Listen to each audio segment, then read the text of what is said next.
ప్రభు అయిన యేసుక్రీస్తు నామమున మీ అందరికీ నా యొక్క ప్రత్యేక వందనాలు. చాలా సంతోషంగా ఉన్నాను నేను ఇక్కడ మాత్రం.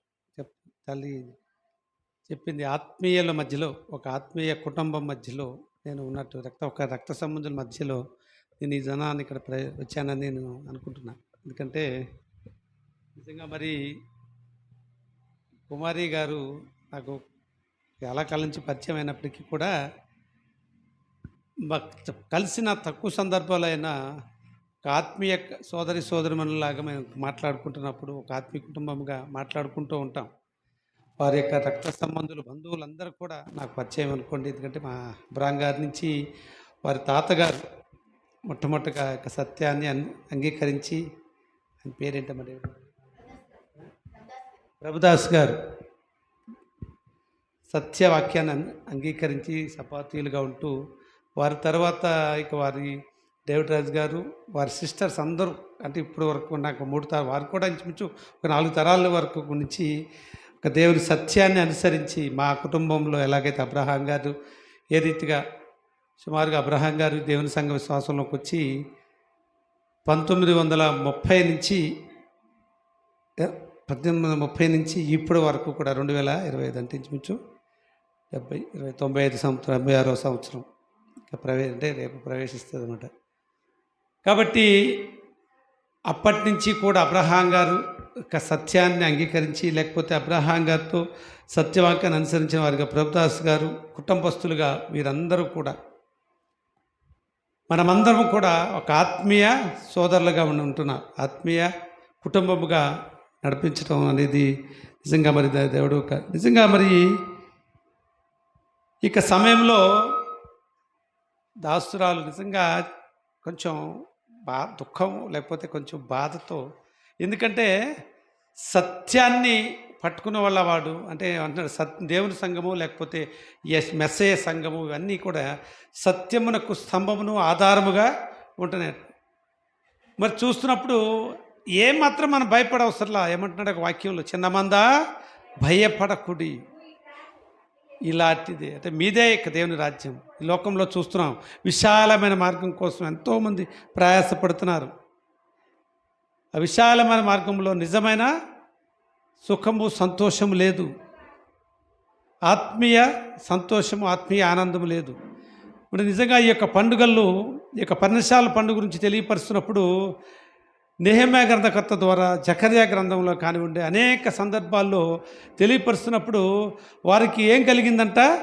బహు సంతోషము. సంతోషం అనేది జనరల్గా జరుగుతూ ఉంటుంది, జనరల్గా సంతోషిస్తూ ఉంటారు. కానీ ఆ యొక్క సమయాల్లో వారు ఆ యొక్క దేవుని సన్నిధికి వచ్చి ఆ యొక్క మందిర ప్రతిష్ఠ సమయంలో కూడా అక్కడ దావీదు మహారాజు తన యొక్క కుమారుడైన సొలొమోను యొక్క మందిర ప్రతిష్ఠ చేసిన సందర్భం కూడా ఈ యొక్క పర్ణశాల పండుగ సందర్భంలోనే ఈ యొక్క మందిర ప్రతిష్ఠ కూడా జరిగిందని చూస్తున్నాం. ఆ యొక్క మందిర 8వ అధ్యాయంలో తెలియపరుస్తూ సొలొమోను ప్రార్థిస్తాడు. 8వ అధ్యాయం అంతా ప్రార్థనతో, విస్తారమైన ప్రార్థన చేస్తూ అక్కడ ఏమొచ్చింది? ఆ ప్రార్థన చేసేటప్పుడు యెహోవా తేజోమహిమ అక్కడికి దిగి వచ్చిందంట ఆ యొక్క ప్రార్థన. అటువంటి గొప్ప ప్రార్థనా శక్తి మనందరం కూడా కలిగి ఉన్నాం. నిజంగా ప్రార్థన అనేది దేవుడితో మనకు మాట్లాడే ప్రత్యక్షంగా దేవునితో మనం మాట్లాడే ఒక ప్రత్యక్ష సంబంధంతో మనకు చూస్తున్నాం. చెప్తున్నాడు అక్కడ, అందరూ ఈ లోకంలో చూసిన చాలామంది ఒక నెంబర్ కూడా ఎక్కువ కష్టపడుతూ ఉంటారు. అమ్మగారి ఇందాక 3వ 6 చెప్పింది సాతాన్ నెంబర్ కూడా అదే. టోటల్ వేస్తే ఎంతది? అది కూడా 9. అలాగే 9 నెంబరు బళ్ళ మీద కానీ, వాహనాల మీద, లేకపోతే కొన్ని వీటి సంఖ్యాబలంగా చూసుకున్నప్పుడు వాళ్ళు 9వ నెంబర్ని ఎక్కువగా ఆశపడుతూ ఉంటారు. మరి మన దేవుడు మనకు కూడా ఇచ్చాడంట. ఆయన కాంటాక్ట్ చేయడానికి కొరకు మనకు కూడా ఒక 9వ నెంబర్ ఇచ్చాడు. ఇచ్చాడమ్మా? ఇర్మియా గ్రంథంలో చూడండి 33వ వచనంలో ఆయనను ప్రత్యక్షంగా మాట్లాడటానికి వారు ఆలకించి నన్ను ప్రార్థించిన ఎడలు అంటాడు. అటువంటి ప్రత్యక్షమైన నెంబర్ మనకే ఉంది, మరి దేవుడు అనుగ్రహించాడు అనుకోవాలి. ఏదేమైనప్పటికీ కూడా ఈ యొక్క పర్ణశాల పండుగలో మనందరం కూడా ఆయన బహు సంతోషంతో స్తుతించే సమయంలో మనం ఉన్నాం. నిజంగా మరి ఇక 7వ మాసపు ఉత్సవ కాలాలని వాక్యంలో సెలవిస్తూ ఉంటాడు. 7వ మాసపు ఉత్సవ కాలాల గురించి తెలియపరిచినప్పుడు 7వ మాసము గురించి కూడా మనం చూసినప్పుడు పరిశుద్ధ గ్రంథంలో కొంచెం క్లుప్తంగా నేను వాక్యానికి వెళ్ళొద్దు, కొంచెం సమయం మరి మించిపోతుంది కాబట్టి. ఈ 7వ మాసాల గురించి చూసినప్పుడు పరిశుద్ధ గ్రంథంలో చూసినప్పుడు అమ్మగారి ఇందాక జ్ఞాపకం చేశారు. ఆ యొక్క యెహోవా యొక్క నియామక కాలాల్ని మనం పాటించవలసినదే అంటున్నాడు. యెహోవా నియామకాల గురించి చూసినప్పుడు ఇక 23వ అధ్యాయంలో తెలియపరుస్తూ ఉంటాడు. అలాగే లేవి కాండము 23వ అధ్యాయంలో కూడా పండుగల గురించి తెలియపరుస్తూ ఉంటాడు. మరి ఆనాడు అంటే గొల్లలకు అంటే నిజంగా మరి జ్ఞాపకం చేస్తారు, మేము నిజంగా సబ్బాతుకు వెళ్ళాలంటే చాలా పనుల భారంతో ఉన్న ఉద్యోగ భారాలతో, అదే మందిరానికి వెళ్ళాలంటే చాలా పనులు ఉన్నాయి, పనులు తప్పించుకు రావాలనుకున్నప్పుడు నిజంగా మరి గొల్లలు ఆ సమయంలో వారు ఏ స్థితిలో ఉన్నారు? వారి యొక్క మందను కాచుకుంటున్నారు. ఎక్కడ ఉన్నారు వాళ్ళు? వారి యొక్క స్వగృహాల్లో లేరు, వారి ఇళ్ళ దగ్గర లేరు, వారి యొక్క గ్రామంలో లేరు, సుదూర ప్రాంతంలో వారు ఉంటాం. దానికి ఉదాహరణగా ఏమంటున్నాడు? ఏటికి 3 మారులు మీ యొక్క పురుషులు, మందలు కాచుకునే గొర్రెల కాపురులు, మంద కాపురులు వారి యొక్క గ్రామాన్ని విడిచి కొన్ని వందల మైళ్ళ దూరంలో వెళ్ళి వాళ్ళు మందల కోసం రాత్రి సమయాల్లో, ఎందుకంటే ఆ మందలని అంటే వాళ్ళు నిద్రపోతారా? నిద్రపోగలరా వాళ్ళు? ఎందుకని నేను ఇప్పుడు ఇందాక వస్తూ ఉన్నప్పుడు ఆ కొండ చూస్తూ మరి ఇక్కడ సింహాలు కానీ నక్కలు కానీ క్రూరమృగాలు నివసించలేవు అని చెప్తారు ఇప్పుడు, కానీ ఉండవా? ఉంటాయి. వాళ్ళకి ఆవాసం ఎంత అడవి ప్రాంతంలోనే. నిజంగా మరి తల్లులిద్దరూ కలిసి ఇక్కడ సువార్త చేస్తున్నారంటే నిజంగా మరి ఆనాడు ఆ యొక్క యెరూషలేము దేవాలయంకి వెళ్ళటానికి కొరకు ఎన్ని వందల కిలోమీటర్లు దూరం ప్రయాణించి వారు నిజంగా మరి క్రీస్తు వారు మరియమ్మ యోసేపు మరియమ్మలు ఎన్ని దూరం ప్రయాణం అని చెప్తున్నాడు అక్కడ. మరి అంత దూరం ప్రయాణం చేసి ఆ యొక్క పండుగను ఆచరించి వారు తిరిగి వెళ్ళటం జరిగేది. మరి దూర ప్రాంతంలో రాలేకపోతున్నామని కొన్ని విషయాలు చెప్తున్నారు. మరి గొల్లలకి దేవుడు ఎందుకు కనిపించాడు? వారు నిజమైన దేవుని రక్షకుని కనుగొంటాను కొరకు, నిజ రక్షకుని వారిని కలిగి ఉండాలనే ఉద్దేశము అక్కడికి బయలుపరుస్తూ ఉంటున్నాడు.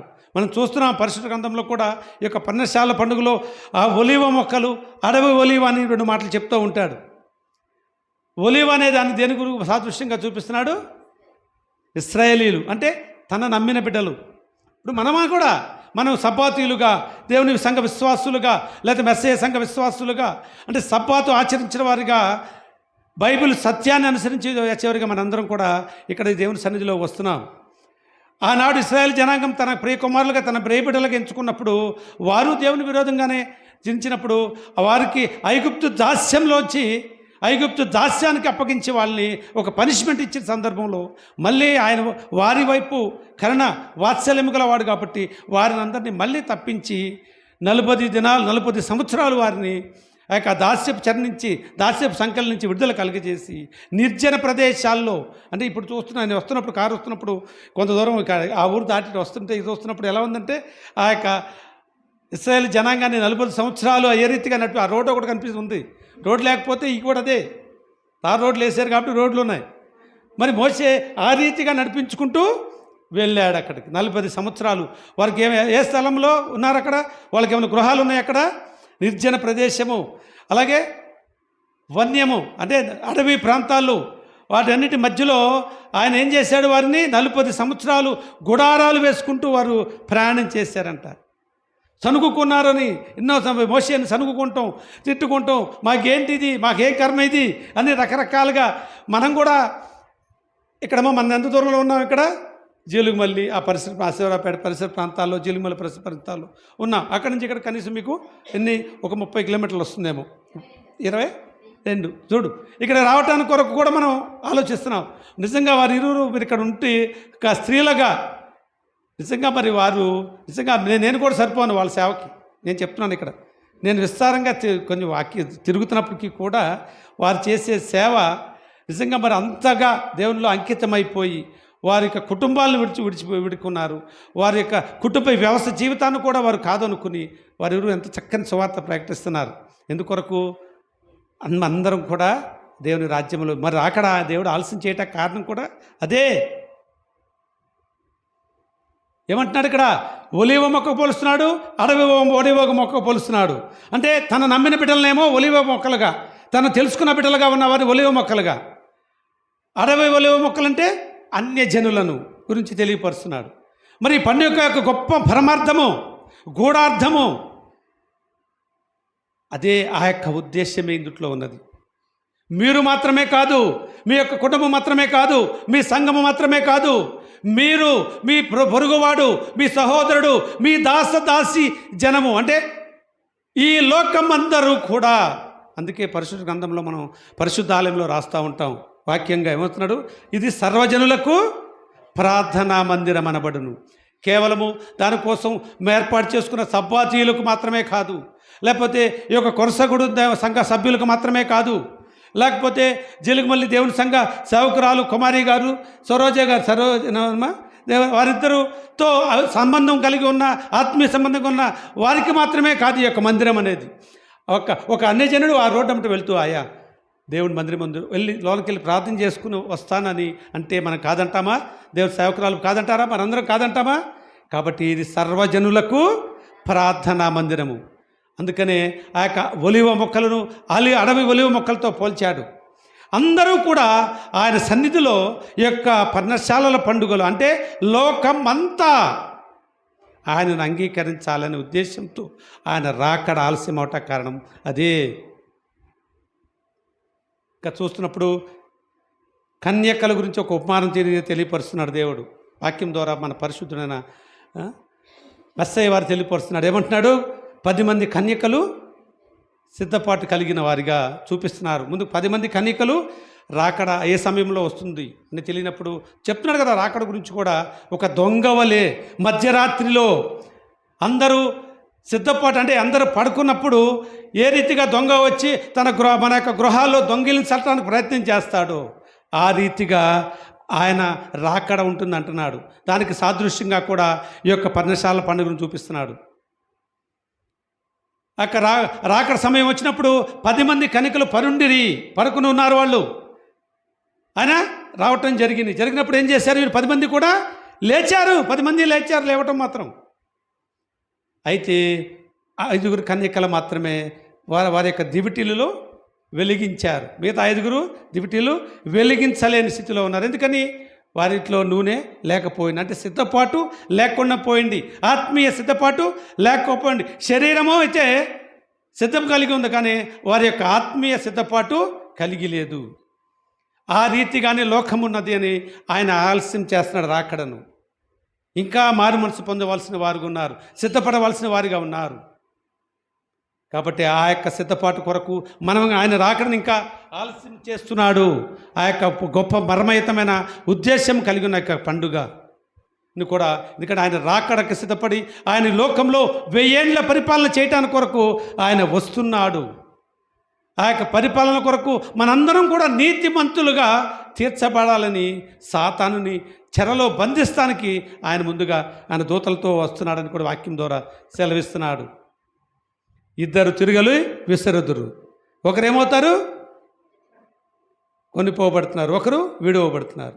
2 మంచముపై పరుండురి, ఒకరు ఎత్తబడుతున్నారు, ఒకరు విడువబడుతున్నారు. ఎత్తబడిన వారి కొరకు ఆయన చూడట్లేదు, ఇంకా ఆలస్యం చేయటానికి. ఎందుకని? విడువబడిన వారి కొరకు చూస్తున్నాడు. ఈ లోకం అంతా ఒక అడవి ఒలివ మొక్కలు సిద్ధంగానే ఉన్నాయి, ఆయన కోసం సిద్ధపాటు కలిగిన వారిగా ఉన్నారు. అంటే ఆనాడు ఇశ్రాయేలు జనాంగాన్ని ఒలివ మొక్కలతో పోల్చాడు. ఈనాడైతే ఆయన యొక్క వాక్యాన్ని విని దాన్ని గ్రహించి ఆ సత్య ప్రకారం జీవించే వారిని ఉద్దేశించి అని మనం తలంచుకోవాలి. మరి ఇంకా ఉన్నారు కదా అన్యజనులు, అందరూ కూడా అడవి ఒలివ మొక్కలను కూడా. అందుకని పర్ణశాల పండుగలో గొప్ప విందును చేసుకున్నారని చెప్తూ ఆ విందు యొక్క సాదృశ్యం గురించి ఏమంటున్నాడు? నేను మీకు కావాల్సిన ప్రతి విధమైన ఫలము లేదా పంటలు అన్నీ ఇస్తున్నప్పుడు మీరు వాటిని ఆయన సన్నిధిలో మీరు దేవునికి అర్పించవలసిన వాటిని తీసుకుని వచ్చి, మీరు మాత్రమే కాదు, మనం తింటానికి కాదు, మనకు పండిందని మన గృహంలో కూర్చొని తినలేమా వండుకుని? అక్కడ చెప్తున్నాడు సాదృశ్యంగా. తల్లి ఇందాక చెప్పింది కూడా, ఎన్నో గొర్రెలను, పొట్టేళ్లను, మేకలను, దూడలను తీసుకుని వచ్చి అక్కడ దేవుని సన్నిధిలో అర్పించేవారంట. ఎందుకని? ఆ యొక్క విందును చేసుకునేటప్పుడు ఆ విందు మనము మాత్రమే కాదు, దేవుడు రక్షకుడిని అంగీకరించని వారు ఇంకెంతోమంది ఉన్నారు. వారందరూ కూడా ఆ విందులో పాలి భాగస్తులుగా ఉండాలి. ఆ విందు అంటే అక్కడ దేవుని వాక్యము, దేవుని యొక్క ఆత్మీయ స్థితిని వారు కూడా పొందుకోవాలి. మనతో పాటు అందరూ కూడా ఆయన సత్యాన్ని గ్రహించాలి, సత్యాన్ని అంగీకరించడానికి కొరకు అందరూ కలిసి ఐక్యతతో ఆ పండుగను ఆచరించాలని వాక్యం ద్వారా సెలవిస్తున్నాడు. మనకైతే సిద్ధపడిన వారికైతే వాక్యం సందర్భంగా జ్ఞాపకార్థ శృంగదినగా 7వ మాసపు ఉత్సవ కాలాలు మీరు జ్ఞాపకం చేసుకుంటూ ఆ యొక్క జ్ఞాపకముగా మీరందరూ కూడా పరిశుద్ధ సంఘముగా కూడండి అంటున్నాడు. పరిశుద్ధంగా సంఘంగా మనందరూ కూడినప్పుడు ఆ యొక్క పరిశుద్ధ దినంగా ఆ యొక్క మొదటి మాసము 7వ మాసము ఉత్సవ కాలాల్లో మనం ఆ యొక్క మొదటి దినాన్ని మనం పరిశుద్ధ సంఘముగా కూడుకున్నప్పుడు దాంట్లో మనందరం కూడా పరిశుద్ధ సంఘముగా కూడుకుని ఆయన సన్నిధిలో స్తుతించి ఆయన రాకడ కొరకు సిద్ధపాటు కలిగిన వారిగా మనందరం ఉండే రీతిని కూడా అక్కడ వాక్యం ద్వారా మనకు చూపిస్తున్నాడు, తెలియపరుస్తున్నాడు.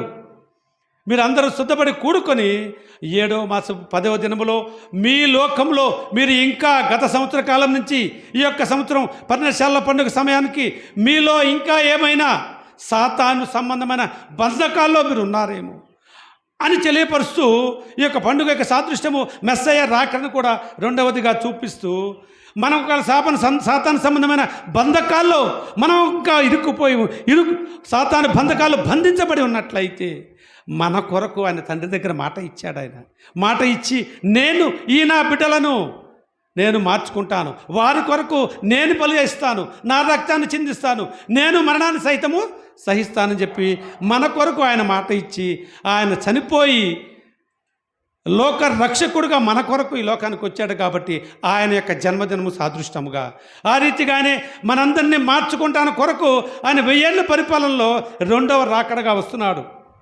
ఆనాడు ఆ యొక్క ఇశ్రాయేలు జనాంగము, ఆ యోధ జనాంగము ఆయనను నమ్మని వారిని కొరకు ఆనాడు బలైపోయి ఈ లోకం అంతటిని కూడా ఆయన వైపు నడిపించడానికి కొరకు తన్ను తాను బలి అయ్యి తన బిడ్డల కొరకు అన్నారు కదా. ఆ రోజు చూస్తున్నాం కదా వాక్యంలో, పరిశుద్ధ గ్రంథంలో చూసినప్పుడు తన స్వకీయ జనులు ఆయన్ని నమ్మలేదు, తన స్వకీయులేదు ఆయన్ని చేశారు.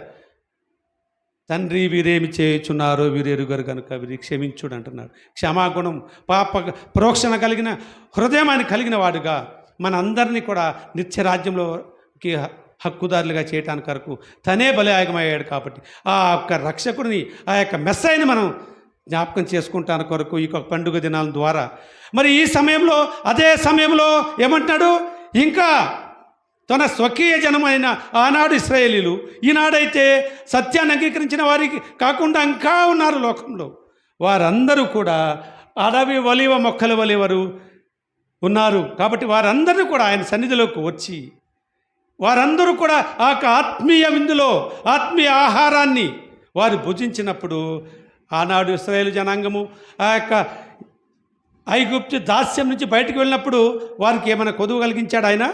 40 సంవత్సరాలు వారు నడిపించినప్పుడు మాకేమి అన్నప్పుడు ఏమంటున్నాడు ఆయన? ఆ యొక్క ఉండటానికి గృహాలు, స్థిరమైన నివాసం లేని సమయంలో వారికి పగలు ఎండ దెబ్బ తగలకుండా ఉండటానికి ఏం చేశాడు ఆయన? మేఘ స్తంభం ఇచ్చాడు. రాత్రి వెన్నెల ఏమన్నాడు? దానికోసం ఏమి ఇచ్చాడు? అగ్ని స్తంభాన్ని ఇచ్చాడు అంటున్నాడు. అంటే ఆయన ఆ 40 సంవత్సరాలు వారిని నడిపించడానికి కొరకు ఒక గుడారాలు ఏర్పాటు చేసుకుంటూ వారికి ఏమీ కొదువు లేకుండా వారికి ఆహారముగా ఏమిచ్చాడు? మన్నాని ఇచ్చాడు. అంటే ఆత్మీయ ఆహారాన్ని అక్కడ పరిశుద్ధుడుగా ఉన్న ఆ యొక్క తండ్రి ద్వారా ఏం చేశాడు ఆయన? అక్కడ మొట్టమొదటి చెప్తున్నాడు. అక్కడ ఏమంటున్నాడు? ప్రథమ ఫలముల పండుగ కూడా అని మరి 2వది 3వదిగా తెలియపరుస్తున్నాడు. ప్రథమ ఫలాలుగా మనందరం ముందుగా చూసినప్పుడు పర్ణశాల పండుగ ద్వారా క్రీస్తు లోక రక్షకుడుగా మన కొరకు బలియాగం అవటానికి కొరకు మన కొరకు ఈ లోకములకి రానట్లయితే మనం జీవించే అర్హత లేకుండా ఉన్నాం. మనకు పాపాలు ఒప్పుదల పొందుకునే స్థితి మనం లేని వారిగా ఉన్నప్పుడు క్రీస్తు యేషువ మెస్సయ్యను రక్షకుడుగా జన్మించిన దాన్ని జ్ఞాపకం చేసుకుంటున్నాం. మరి అలాగే 2వదిగా చూసినప్పుడు ఆయన లోకానికి రాకడగా వస్తున్నాడు. ఎందుకని? ఆనాడు ఇశ్రాయేలీయులకు విముక్తి కలిగించాడు. ఆ 40 సంవత్సరాల ద్వారా విముక్తి కలిగించి ఆయనకు ఏం చేశాడు? బలిగా ఆయన అయిపోయి వారందరికీ రక్షణ కలిగించాడు. ఆయన నిజంగా మరి దేవుని చిత్తమైతే, యావే తండ్రి యొక్క చిత్తమైతే పాపమునకు జీతము మరణమై ఉంది. మరి ఆయన అయితే మన ఎడల దీర్ఘశాంతుడుగా ఉన్నాడు. ఇశ్రాయేలు జనాంగము ఎడలైతే అప్పుడు ఆయన కోపం చూశారు వాళ్ళు. ఆయన కోపం చూసి బ్రతుక గల నరుడు ఎవరు అంటున్నాడు వాక్యంలో. ఆయన కోపం చూసినప్పుడు నోహ సమయంలో చూసినప్పుడు 40 దినాలు జలప్రలయంలో ఒక్కరు కూడా జీవించడానికి అర్హత, పాపంతో నిండిపోయినప్పుడు అందరూ చనిపోయినప్పుడు కేవలము నీతిమంతుడైన నోహ కుటుంబాన్ని మాత్రమే బ్రతికించాడు. ఆ రీతిగానే ఆయన కోపాన్ని మరొక సందర్భంలో చూసినప్పుడు సొదొమ గొమొర్రా పట్టణాలు విస్తారమైన పాపంతో నిండిపోయినప్పుడు ఆయన యొక్క కోపాన్ని కూడా చూశాం. మరి మన ఎడల అయితే ఆయన ఆ రీతిగా ఉన్నాడా? ఎవరిని బట్టి? మన యొక్క మెస్సయ్యను బట్టి మాత్రమే. ఎందుకంటే ఈ నా ప్రియ కుమారుల్ని మన కొరకు గలతీ పత్రికలో చెప్తా అంటాడు. చూడండి ఒకసారి 4:4 ఒకసారి చదవండి. మన కొరకు ఆయన యొక్క చిత్తం ఏ రీతిగా ఉందో, మన ఎడల ఆయన ఏ రీతిగా ఉన్నాడు. కాబట్టి క్రీస్తు పుట్టుక జన్మదినాన్ని మనం జ్ఞాపకం చేసుకోవాల్సిన అవసరం ఉన్నదా? క్రీస్తు పుట్టుక జన్మదినం అనే మాత్రమే కాకుండా ఇక పర్ణశాల పండుగ ద్వారా ఆయన మనం జ్ఞాపకం చేసుకోవాల్సిన అవసరం ఉన్నదా? ఈ పండుగలు ఆచరించవలసిన అవసరం ఉన్నదా అని దానికోసం ఇక్కడ వాక్యం ద్వారా చదవమ్మ.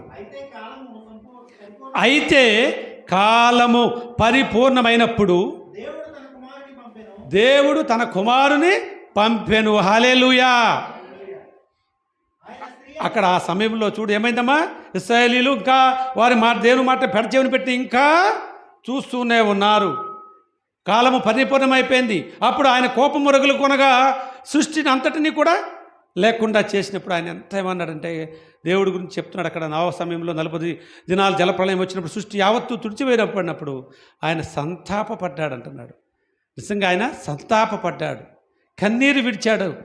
యేసుక్రీస్తు వారైతే ఏ రీతిగా కన్నీరు విడిచాడని చెప్పి మనం చూస్తున్నాం. మరి సర్వలోక రక్షకుడుగా ఈ లోకానికి వచ్చిన వాడు, ఆయన అవునంటే అవును కాదంటే కాదని అనగలిగిన పరిశుద్ధుడుగా ఉన్నవాడు, కేవలం ఆయన యొక్క వస్త్రపు చెంగిన ముట్టినంత మాత్రమే స్వస్థత ఇవ్వగలిగిన పరిశుద్ధాత్మ శక్తి గలవాడు మన కొరకు, నా కొరకు, మనందరి కొరకు దీర్ఘశాంతుడుగా, దీర్ఘశాంతము కలిగిన వాడిగా మనల్ని ఈ లోకంలో నిత్య జీవాన్ని వాళ్ళని ఉద్దేశంతో ఆయనే ఈ లోకంలో బలియాగమయ్యాడు మన కొరకు. ఆనాడు తండ్రి చిత్తమైతే పాపమునకు జీతము మరణము. ఆయన ప్రియ కుమారుని ద్వారా యేసు మెస్సయ్య ద్వారా మాత్రమే మనకు జీవించే అర్హత కలిగి ఉన్నాం ఈ లోకంలో. మన పాపాలను బట్టి అయితే మనందరం కూడా పాపులమే, మన యొక్క క్రియలను బట్టి అయితే మనందరం కూడా పాపులమే. లేడు ఒక్కడునూ లేడు అంటున్నాడు వాక్యంలో. మనల్ని బట్టి మన ఎడల దీర్ఘశాంతుడిగా ఉండబట్టి క్రీస్తు లోక రక్షకుడుగా యేసు మెస్సయ్య గారిని బట్టి మాత్రమే మనం అటువంటి మెస్సయ్యను మనం జ్ఞాపకం చేసుకొనటం.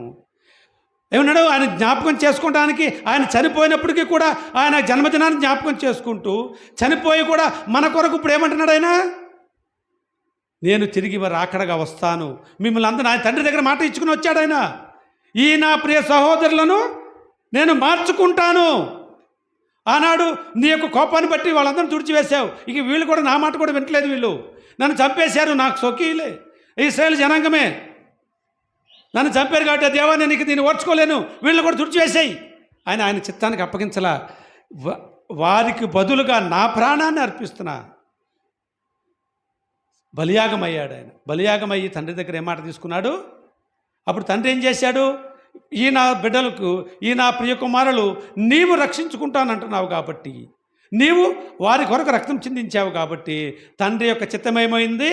ఆయన కుమారుణ్ణి, ఆది సంభూతుడుగా ఉన్నవాడిని, ప్రధాన దూతగా ఆయనతో పాటు ఉన్నవాడిని మన కొరకు మానవ రీతిగా ఈ లోకానికి పంపించి ఆయన బలియాగం అయిపోయే రీతిని అనుగ్రహించి అప్పుడు ఏమన్నాడు? ఇంకా ఆయన తిరిగి లేచే ఆయన ఏం చేశాడు?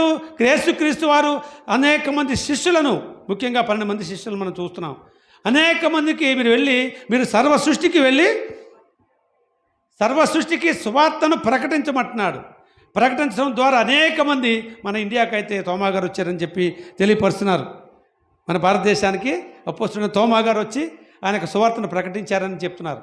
కాబట్టి చెప్పారంటే సత్యమేది, చరిత్ర చెప్తుంది. కాబట్టి ఆ రీతిగా ఆయన శిష్యుల ద్వారా అనేక మంది ఇప్పటి వరకు ఉన్న మన దేవుని దాసులు కుమారి గారు, సరోజు, అలాంటి నాలాంటి చిన్న వారు అనేక మంది ఇప్పటికీ కూడా సువార్త ప్రకటిస్తున్నారు. ఎందుకొరకు? క్రీస్తు బోధించాడు. మీరు వెళ్ళి సర్వసృష్టికి సువార్తను ప్రకటించుండి అని. ఆయన ద్వారా విన్న సువార్తను, ఒక సత్యవాక్యాన్ని పరిశుద్ధ గ్రంథంలో ఉన్న లేఖనాల ద్వారా, ప్రవచనాల ద్వారా తెలియపరచబడిన ఆ యొక్క క్రీస్తుని సువార్తను మనం ప్రకటించినప్పుడు, ఎందుకంటే ఆయన యందు మాత్రమే మనకు రక్షణ ఉన్నది అనేది మనం గ్రహించుకొని ఆయన ద్వారా రక్షణ కలిగించిన ఉద్దేశంతో ఈ యొక్క పండుగ యొక్క గొప్ప మర్మములో యుతమైన పండుగలు మనం ఆచరించడానికి కొరకు సిద్ధపడి ఉండాలని వాక్యంలో సెలవిస్తున్నాడు. ఈ యొక్క పండుగల్లో మనందరం కూడా దేవుని సన్నిధిలో మనం 9వ రోజు అంటే 10వ రోజు 9 దినాలు మనం ఆయన సన్నిధిలో పరిశుద్ధంగా కూడుకొని ఉంటూ 7వ మాస పుస్తకాలు 10వ దినానికి ఒక గొప్ప ప్రాముఖ్యత కూడా మనకిచ్చాడు. పాప ప్రాయశ్చిత్త దినము ఏమన్నాడు? పాపపు ఒప్పుదల పొందుకుని సిద్ధపాటు కలిగిన వారిగా, ఆ యొక్క 10 మంది కన్యకలలో 5గురు సిద్ధపాటు కలిగిన వారిగా ఏ రీతిగా వారి యొక్క ఆత్మలను, వారి హృదయాల్ని ఆ యొక్క నూనెతో పోల్చాడు. అక్కడ దివిటీలలో నూనెతో సిద్ధపాటు ఏ రీతిగా ఉన్నారు, మన హృదయం అనే దేవాలయంలో ఆయనకు స్థానం ఇచ్చి ఆయన సన్నిధిలో పరిశుద్ధముగా ఉండి మనం సిద్ధపడిన వారిగా ఉన్నట్లయితే ఆయన రాకడ సమయంలో మనం కూడా ఎత్తబడే వారిగా ఉంటాం. కానీ ఆ యొక్క 10 మందిలో 5గురు మాత్రమే ఉన్నారు. ఆనాడు ఇశ్రాయేల్ జనాంగం ఏ రీతిగా సిద్ధపడలేనప్పుడు వారిని ఏ రీతిగా 40 సంవత్సరాలు నడిపించి వారిని పాప ప్రోక్షణ ద్వారా, ఆ గొర్రెల యొక్క మేకల యొక్క రక్తం ద్వారా గృహాలపై, ద్వారబంధాలపై దించుకోవడం ద్వారా వారికి మరణదోత వారి మీదకి రాకుండా చేశాడు. ఆ రీతిగానే ఆయనే బలియాగం అయిపోయి మరణం మనకు సంభవించకుండా, అంటే నిత్య మరణం, తాత్కాలిక మరణం అయితే మనిస్తున్నాం, కానీ మనందరం కూడా మళ్ళీ ఆయన రాకడకు సిద్ధపాటు కలిగిన వారిగా, చనిపోయిన వారెవని ఉండి జీవించి ఉన్న మనమైనప్పటికీ కూడా ఆయనను బట్టి మనందరం కూడా నిత్య జీవం హక్కుగాలు పొందుకోవాలనే ఉద్దేశంతో ఆయన రాకడకు గుర్తుగా కూడా ఇక పండుగ సందర్భము, పండుగ పర్ణశాల పండుగ ద్వారా 10వ దినాన మనందరం కూడా పాప ఒప్పుదల పొందుకొని మన సిద్ధపాటు కలిగి ఉన్నప్పుడు ఆ పస్కా పర్ణశాల పండుగలో ఈ సమయాల్లోనే ఆయన ఈ లోకానికి వస్తున్నాడు. కాబట్టి మనందరం కూడా సిద్ధపడిన వారిగా, సిద్ధపాటు కలిగిన వారిగా మనం ఉంటాన కొరకు గొప్ప ఉద్దేశ్యమై ఉన్నదని ఈ పండుగ సందర్భంగా కూడా తెలియపరుస్తున్నాడు. ఈ యొక్క పర్ణశాల పండుగ ద్వారా ఆయన జన్మదినాన్ని జ్ఞాపకం చేసుకుంటున్నాం. ఆ రీతిగానే రాకడ కొరకు మనల్ని మన యందు దీర్ఘశాంతం కలిగిన వాడిగా ఉన్నాడు. కాబట్టి మనందరం కూడా ఆయన సన్నిధిలో ఎత్తబడటానికి కొరకు మనందరిని కూడా సిద్ధపాటు కలిగిన వారిగా ఉండటానికి కొరకు ఆయన వస్తున్నాడు. మనందరిని కూడా నీతిమంతుల గుంపులో చేర్చడానికి కొరకు ఆయనతో పాటు దూతలు పెద్ద పెద్ద సంఖ్యలతో వస్తున్నారు అంటున్నాడు అక్కడ. అంటే సాతాను చెరని ఒకవేళ మనం ఇంకా మనల్ని పీడిస్తుందేమో అని ఆయన సంఖ్యలతో వచ్చి ముందు సాతాన్ని బంధించేస్తాడంట. బంధించి మనల్ని 1000 ఏళ్ల పాటు ఆయన మనల్ని లోకమంతటిని పరిపాలించి అందరినీ 50% కాదు, ఇక అక్కడ జరిగింది 50%. ఎక్కడ 10 మంది కన్యకలు 5గురు సిద్ధపాటు, మరి 50%. అలాగే ఇద్దరిలో ఒకరు 50%, పడుకున్న వాళ్ళు ఇద్దరిలో ఒకరు 50. కాబట్టి 100% కూడా కావాలి, 100% ఆయనకి కావాలి. మొత్తం అందరూ కూడా ప్రపంచ యావత్తు, సృష్టి యావత్తు కూడా నీతిమంతులుగా పరలోక రాజ్యంలో చేరటానికి కొరకు ఆయన రాకడ ఆలస్యం చేస్తున్నాడు. అందుకొరకు ఆయన ఈ లోకంలో నేను 1000 ఏళ్ల పాటు తండ్రి ఆయనకి ఇచ్చాడు అవకాశం. 1000 ఏళ్ల పాటు ఈ లోకంలో పరిపాలించుకుంటాను కొరకు, పరిపాలించుకుని అందరినీ నీతిమంతులుగా చేయటానికి కొరకు ప్రకటన గ్రంథంలో తెలియపరుస్తూ ఉంటాడు. గొప్ప మర్మయుతమైన సంగతులు మనకు తెలియపరుస్తూ ఉంటాడు. సాతాను బంధకాలతో ఇంకా పీడించబడుతున్నాం మనందరినీ కూడా సాతాను సంఖ్యల నుంచి విడిపించి మనందరినీ కూడా ఆ యొక్క నిత్యరాజ్యంలోకి హక్కుదారులుగా ఉంటాను కొరకు తండ్రి తనకు అప్పగించిన రాజ్యాన్ని 1000 ఏళ్ల పాటు పరిపాలించి, అలాగే ఈ యొక్క పర్ణశాల పండుగ 7 దినాల తర్వాత ఆఖరి దినమున వ్రత దినముగా పరిశుద్ధ సంఘంగా కూడుకొని ఆ రోజున మిమ్మల్ని దుఃఖపరచుకోమంటున్నాడు. దావీదు మహారాజే కీర్తనకారుడుగా కీర్తన గ్రంథంలో తెలియపరుస్తూ ఉంటాడు. ఆ దుఃఖాన్ని గురించి తెలియపరుస్తూ ఏ రీతిమైన దుఃఖంతో ఉన్నాడంటే గోనె పట్ట ధరించుకుని ఉన్నాడంట. ఆయన గోనె పట్ట ధరించుకుని ఆ దుఃఖాన్ని తెలియపరిచినట్టుగా, అలాగే యోబు గ్రంథకర్త ద్వారా యోబు భక్తుడు కూడా తెలియపరుస్తూ ఉంటాడు. ఆ రీతిగా మనల్ని మనం, అంటే ఈ అశాశ్వతమైన లోకంలో, ఈ అశాశ్వతమైన లోకాని కోసం మనం ప్రయాసపడుతున్నాం కాబట్టి వాటినన్నింటినీ విడిచిపెట్టాని కొరకు గోనె పట్ట ధరించుకుని ఆనాడు ఆ యొక్క దావీదు భక్తుడు కానివ్వండి, యోబు భక్తులు కానీ అనేక మంది భక్తులు అంటే సర్వము వారిని త్యజించారన్నమాట. రాజులకు రాజుగా వెలుగొందిన దావీదు భక్తుడు చెప్తున్నాడు ఈ మాట. అలాగే యోబు భక్తుడు చూసినప్పుడు యోబు కూడా ఎంతో ధనవంతుడిగా ఉన్నవాడు. సర్వము పోయినప్పటికీ కూడా ఆయన సన్నిధిలో గోనెపట్ట ధరించుకొని ఆయన కొరకు ఉపవాస దినం చేశాడు, వ్రత దినముగా చేశాడని, లేకపోతే ఆయన కొరకు దుఃఖించాడని మనం చూస్తున్నాం. అటువంటి దుఃఖముతో మనం కూడిన వారిగా మనందరం ఉండటానికి కొరకు 7 దినాలు మనందరం కూడా సంతోషించాలని చెప్తూ 8వ దినమైన ఆఖరి దినాన్న తండ్రి కుమారుడు ఏ రీతిగా మనల్ని వచ్చి ఈ యొక్క 1000 ఏళ్ళ పరిపాలనలో నీతిమంతులుగా తీర్చుకొని ఆయన సన్నిధికి వెళుతున్నప్పుడు ఆయన ఇచ్చిన రాజ్యాన్ని అంట మళ్ళీ తిరిగి ఆయనకి అప్పగిస్తాడంట. తండ్రి దగ్గరికి తీర్పు కొరకు ఆయన దగ్గరికి వెళుతున్నప్పుడు మనందరం కూడా నీతిమంతులు గుంపులో ఉండాలని ఈ 8వ దినాన్ని ఇంకా దుఃఖంతో మీరు ప్రార్థించండి. ఇంకా మీలో ఉన్న ఒక లోక సంబంధమైన ఆశలతో మీరు ఉన్నారేమో, ఆ దుఃఖంతో స్తుతించండి, ప్రార్థించండి అని ఉపవాసం ఉండనని తెలియపరుస్తూ ఆ యొక్క ఉపవాస దినముగా ఆఖరి దినాన్ని మనకి ఒక ప్రత్యేక దినముగా తెలియపరుస్తూ దీని కొరకై మర్మయుతమైన ఈ యొక్క పర్ణశాలలను మనం ఏర్పాటు చేస్తున్నాడు. అది యొక్క పండుగ యొక్క గొప్ప ఉద్దేశం ఏంటంటే ఈ అశాశ్వతమైన లోకంలో మీకున్న ఈ యొక్క ధనధాన్యాలను బట్టి కానివ్వండి, మీకున్న ఒక గృహాలను బట్టి కానివ్వండి, మీకున్న పెద్ద పెద్ద బిల్డింగ్లు బట్టి కానివ్వండి, మీకున్న గొప్ప గొప్ప ఉద్యోగాలు బట్టి కానివ్వండి, మీరు ఒకవేళ మీరు గర్విస్తున్నారేమో, విడిచిపెట్టండి సమస్తాన్ని. అశాశ్వతమైన ఈ లోకాన్ని మీరు విడిచిపెట్టి రండి. ఈ యొక్క 8 దినాలు ఆయన సన్నిధిలోకి పర్ణశాలలు మీరు ఏర్పాటు చేసుకోండి.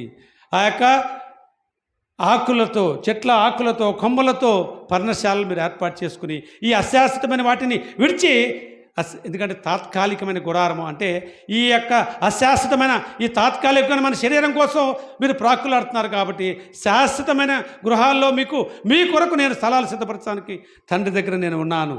కాబట్టి మీరు ఈ యొక్క పర్ణశాల పండుగ సాదృశ్యం ఏంటంటే మనం అశాశ్వతమైన లోకాన్ని విడిచిపెట్టి శాశ్వత రాజ్యంలో హక్కుదారులుగా ఉంటాను కొరకు, క్రీస్తు రాకడకు సిద్ధపాటు కలిగిన వారు ఉంటాను కొరకు ఈ యొక్క 7 దినాలు పర్ణశాల మీరు ఏర్పాటు చేసుకుని 7 దినాలు పర్ణశాల పండుగ చేస్తూ ఆఖరి దినమైన 8వ దినాన్ని ఆయన యొక్క లోకము 1000 ఏళ్ళ పరిపాలన పూర్తి చేసుకుని మళ్ళీ తిరిగి తన తండ్రికి మన అందరినీ తీసుకెళ్ళి నీతిమంతులుగా అప్పగించటానికి కొరకు మనకి గొప్ప అవకాశము, గొప్ప స్తుతి ఇవ్వటానికి కొరకు, అంటే గొప్ప మనందరినీ కూడా నీతిమంతులుగా ఆ 1000 ఏళ్ళ పరిపాలన పూర్తి చేసుకున్న తర్వాత ఆయనకు నిత్యరాజ్యము, పరలోక రాజ్యంలో హక్కుదారులుగా ఉంటాను కొరకు మనందరికీ గొప్ప అవకాశము ఆయన ద్వారా కలిగి ఉన్నది. కాబట్టి ఆ యొక్క సమయాన్ని మనం జ్ఞాపకం చేసుకుంటూ ఉండాలి అని చెప్పి వాక్యం ద్వారా సెలవిస్తున్నాడు. కాబట్టి క్రీస్తు యొక్క పుట్టుక గురించి మనం చూసినప్పుడు ఆ యొక్క పుట్టుక యొక్క గొప్ప మర్మముతో కూడినది కూడా మనం చూస్తున్నాం. ఏ యుగ పురుషుడు ఈ లోకంలో, ఈ యొక్క ప్రపంచంలో ఆ సృష్టి ప్రారంభం నుంచి ఇప్పటి వరకు ఉన్న ఏ యొక్క యుగ పురుషుడి గురించి కూడా లేఖనాల ద్వారా, ప్రవచనాల ద్వారా ముందుగా తెలియపరచబడలేదు. కేవలము యాషోవా మెస్సయ గారి గురించి మాత్రమే ముందుగా చూస్తున్నాం కదా. నెహెమ్యా గ్రంథం అవనివ్వండి, యెషయా గ్రంథం అవనివ్వండి, ఇవన్నీ కూడా క్రీస్తుకు పూర్వమే. యెషయా గ్రంథం ఎప్పుడు రాయబడింది? 700 సంవత్సరాల క్రితం క్రీస్తు పూర్వము రాయబడింది.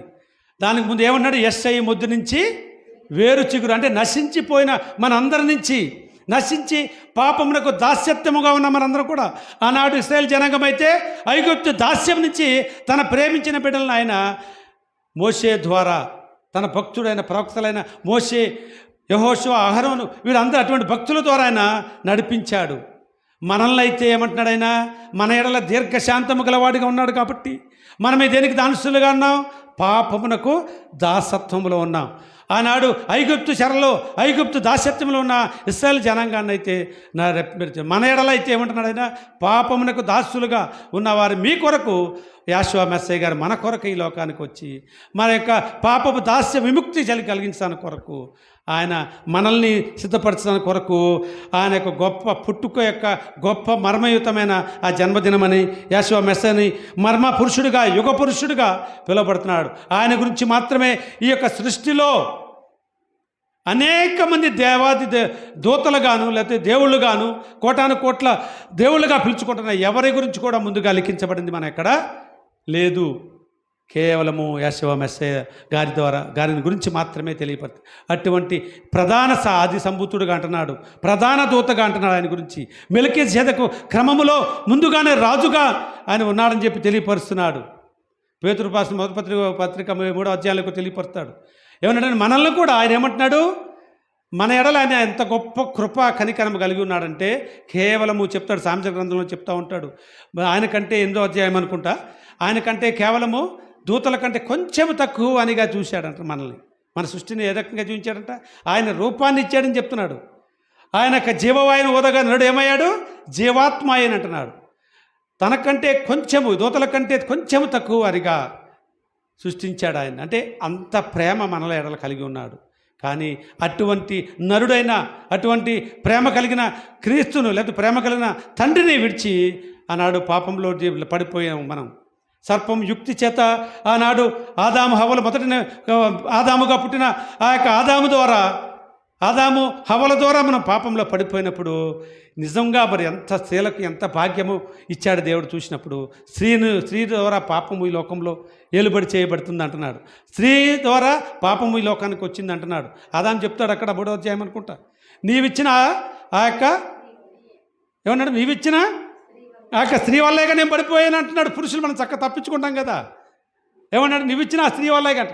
కాబట్టి ఇంకా మరి దేవుడి ఆలోచన ఏం చేశాడు చూసారా, క్షయమ పాపము సంబంధిగా ఉన్న ఆ స్త్రీని ఏమన్నాడమ్మా, ఆ స్త్రీ నుంచే మళ్ళీ లోకరక్షకుడు వస్తా అన్నాడు. హల్లెలూయా. ఏ స్త్రీ ద్వారా ఈ లోకంలో పాపం వచ్చిందని తలుస్తున్నారో ఆ యొక్క స్త్రీ గర్భం నుంచి మాత్రమే. అంటే ఏమన్నాడు ఇక్కడ వాక్యంలో సెలవిస్తూ ఉంటాడు, పాపము లేనివాడుగా. క్షయబీజమైన స్త్రీ పురుష సంపర్కం ద్వారా వచ్చింది క్షయబీజము. కేవలము స్త్రీ గర్భం నుంచి వచ్చింది మాత్రం అక్షయ బీజము. అందుకని దానికోసం చాలామంది ఇక్కడ ఎంతోమంది యూట్యూబ్లో చూస్తూ ఉంటారు. క్రీస్తు నిజంగా మరి ఎలా పుట్టాడు, దానికోసం నానార్థాలు వ్యతిరేకత వాళ్ళు ఇష్టం వచ్చిన రీతిగా పడుతున్నప్పుడు దేవుడు వాక్యంలో సెలవిస్తున్నాడు, దైవాంశ సంభూతుడుగా స్త్రీ గర్భములో, అంటే క్షయము లేనివాడుగా, అక్షయుడుగా, దైవాంశ సంభూతుడుగా స్త్రీకి అంత గొప్ప ఆధిక్యత ఇచ్చాడనమాట. స్త్రీ గర్భం నుంచి మాత్రమే మనకు లేదా ఆ యొక్క ఆధిక్యత, పురుషులకు లేదా ఆధిక్యత. స్త్రీ నుంచి దేవుడు మనకు లోకమును ఏలుబోవాడు వస్తాడు అని ముందుగానే ప్రవచనాల ద్వారా, లేఖనాల ద్వారా లిఖించబడిందని వాక్యంలో చూపిస్తున్నాడు మనం. కాబట్టి నిజంగా మరి పాపి నుంచి వచ్చిన వాడు మరొక పాపిని రక్షించగలడా? మనమే పాపం చేస్తున్నాం, ఇంకొకరు పాపం చేయొద్దని చెప్పడానికి సరిపోతాం మనం. అందుకనే ఆ మొదటి ఆదాము సంతానములో పాపం ఏలుబడి చేస్తుంది కాబట్టి కడపటి ఆదాముగా కేవలము స్త్రీ గర్భం నుంచి ఆది సంభూతుడుగా ఆయన ఏమన్నాడు, దేవుని సంకల్పము ప్రకారము దైవాంశ సంభూతుడుగా దైవ ప్రేరణ చేత పరిశుద్ధాత్మ చేత స్త్రీ గర్భంలో ప్రవేశపెట్టి స్త్రీ గర్భం ద్వారా ఆయన అంటే పాపరహితుడుగా ఆయన లోకానికి వచ్చాడు. పాప సహితుడుగా ఉన్నవాడు మరొక పాపికి రక్షణ కలిగించలేడు. కాబట్టి పాపరహితుడైన కడపటి ఆదాముగా ఈ లోకానికి ఆయన ఉద్భవింప చేశాడు. స్త్రీ ద్వారానే పాపం కలిగింది కాబట్టి ఆ స్త్రీ నుంచే ద్వారానే పాప విముక్తిని కలిగజేయాలని గొప్ప ఆలోచన మన యెహోవా తండ్రికి ఉన్నది. ఆ యొక్క స్త్రీ నుంచి ఏదైతే లోకంలో పాపం అనేది ఏలుబడి చేస్తుందో ఆ స్త్రీకి ఎంతగానో ఘనపరిచి ఆ స్త్రీ యొక్క గర్భాన్ని ద్వారా లోక రక్షకుడు మనకు వచ్చేవట. పాప భారములు మోసుకొని దేవుని గొర్రెపిల్లగా ఆయన రావటం జరిగిందని వాక్యం ద్వారా సెలవిస్తున్నాడు. చూడండి, కాబట్టి యెషయా గ్రంథంలో ఒకసారి చూడండి, 7వ అధ్యాయం 3-14 వచనం చూడండి ఒకసారి. యెషయా ముద్దు నుంచి అది కాకుండా చూడండి ఒకసారి అమ్మా. యెషయా గ్రంథము 7వ అధ్యాయం చూడండి ఒకసారి.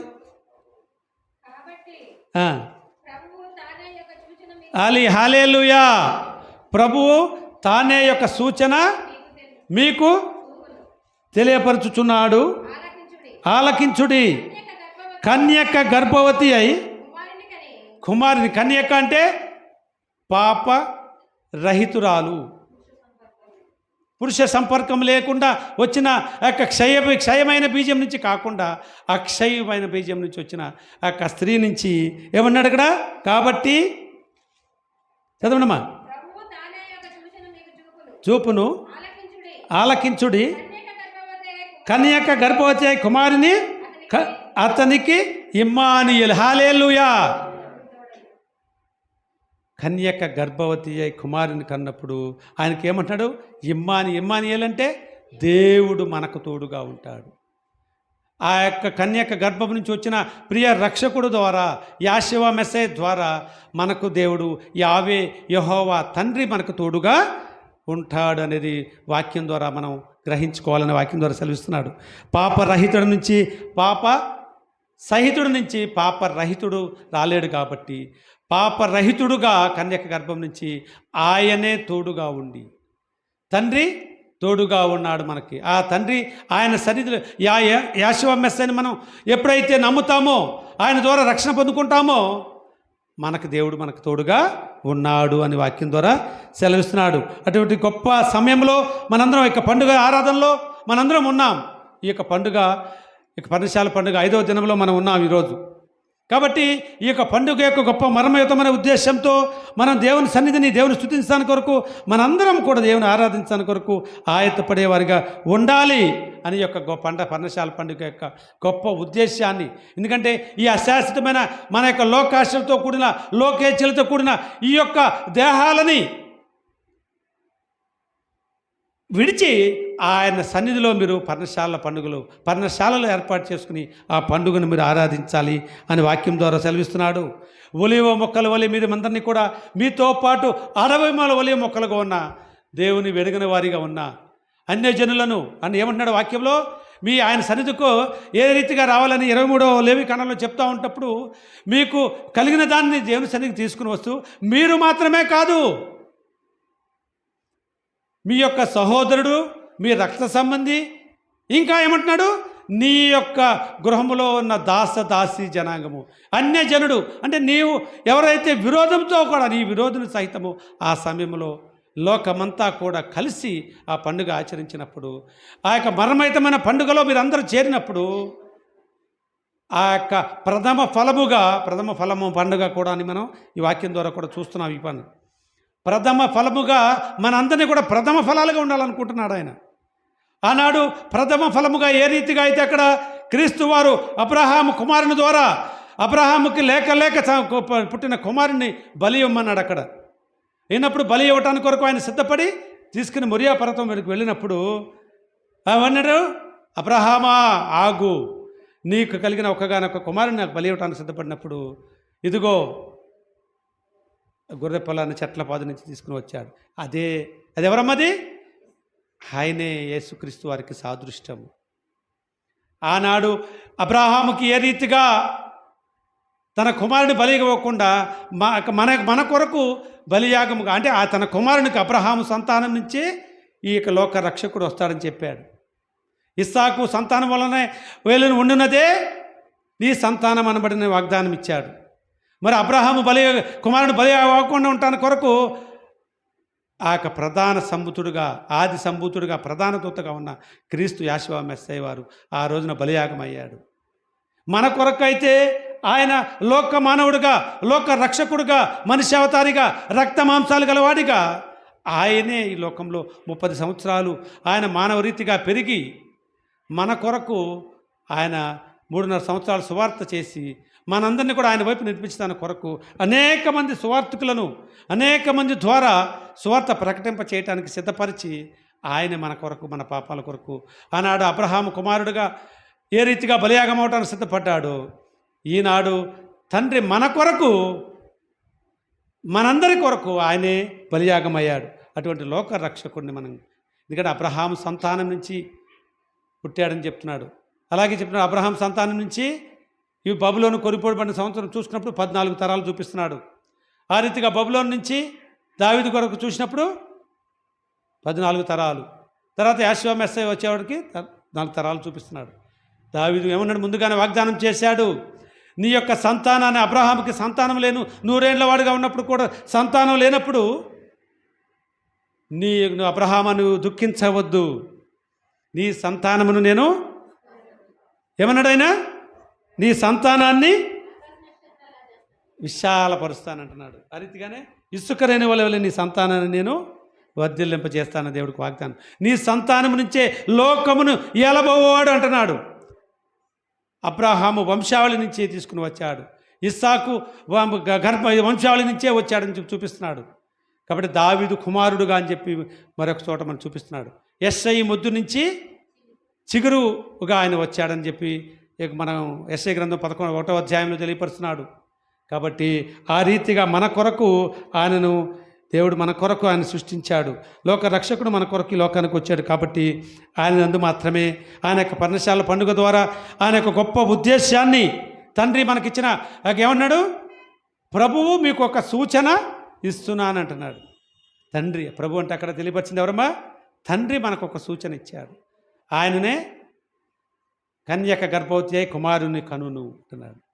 అటువంటి గొప్ప లోక రక్షకుని మనకు అనుగ్రహించిన యాషువా మెస్సైని తో పాటు మన యొక్క యావేని యెహోవాను మన స్తుత్యాగాలు చెల్లించడానికి కొరకు ఈ యొక్క పండుగగా ఆయన సన్నిధిలో ఆ ఆఖరి దినమైన క్రీస్తు వారు 1000 ఏళ్ల పరిపాలన చేసుకుని మనల్ని తీసుకుని వెళ్ళి ఆయన సన్నిధిలో మనందరం కూడా నీతిమంతుల గుంపులో తీసుకుని వెళ్ళి మనందరం కూడా నిత్యరాజ్యం అనుగ్రహించడానికి కొరకు మనందరినీ కూడా తీసుకుని వెళ్ళటానికి కొరకు ఆయన ఆగమంగా ఉన్నాడు. ఆయన వస్తున్నాడు.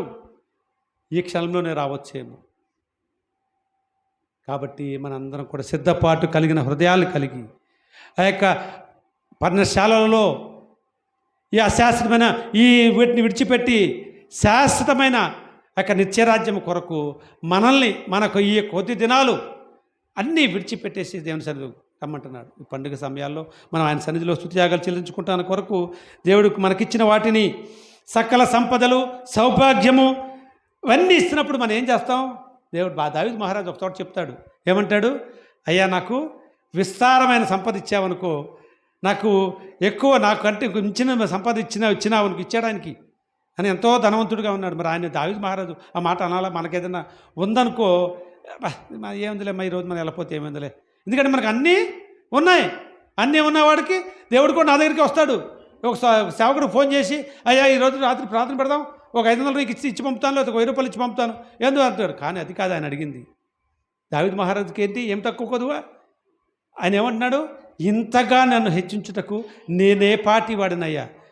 గొర్రెల కాపరిగా ఉన్నవాడిని రాజులకు రాజుగా చేశాడు, అనేక రాజ్యాలకి అధిపతిగా చేశాడు.